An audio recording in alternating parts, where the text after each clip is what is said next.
Now we define equivalence relation. A relation on a set A is called an equivalence relation if it is reflexive, symmetric, and transitive. For example, if I take the relation on the set A with elements 1 to 4, and the relation is defined as this. Now first I'll check whether this relation is reflexive or not.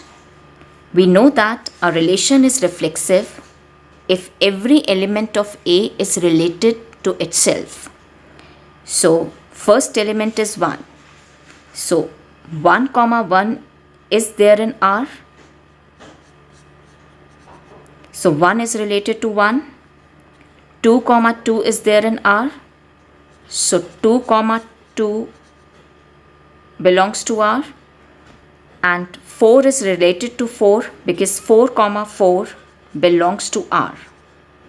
So every element of set A is related to itself. Therefore, R is reflexive. Next, we will check the symmetric. 1 comma 1 belongs to R. If we reverse this, it's 1 comma 1 which is there in R. 2 comma 2 belongs to R. If we reverse these two, it's again in R. 1 comma 2 belongs to R. When we reverse it, 2 comma 1 also belongs to R. 2 comma 1 is in R. On reversing, 1 comma 2 is in R. 4 comma 4 is in R. On reversing, 4 comma 4 is again in R. So A comma B belongs to R implies B comma A belongs to R. Therefore, R is symmetric. Now let's check the transitivity. 1 comma 1 belongs to R, 1 comma 2 belongs to R, and 1 comma 2 is in R. Then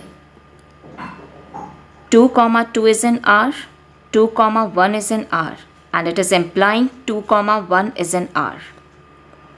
1 comma 2 belongs to R, 2 comma 1 belongs to R, which implies 1 comma 1 belongs to R. So A related to B, B related to C implies A related to C.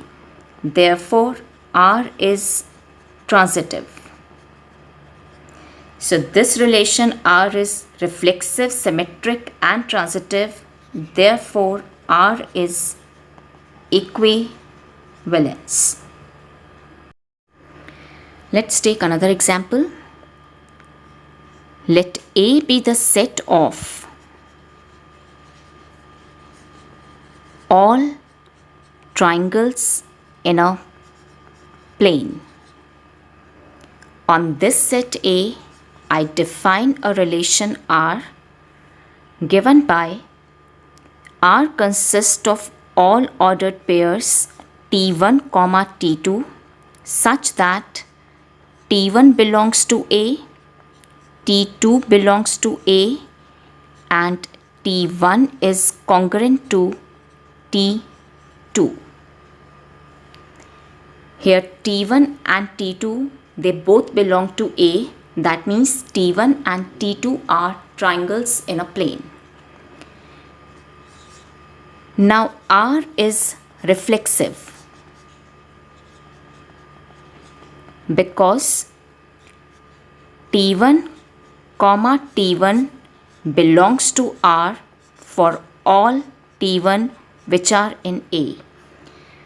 That means every element of the set A is related to itself because every triangle is congruent to itself. So R is reflexive. Then R is symmetric because T1 congruent to T2 implies that T2 will be congruent to T1. That is, T1 comma T2 belongs to R implies T2 comma T1 belongs to R. R is transitive because T1 congruent to T2, T2 congruent to T3 implies that T1 is congruent to T3. So T1 comma T2 belongs to R, T2 comma T3 belongs to R. It implies T1 comma T3 belongs to R. So therefore R is transitive. So R is reflexive, symmetric and transitive. Therefore R is equivalence relation.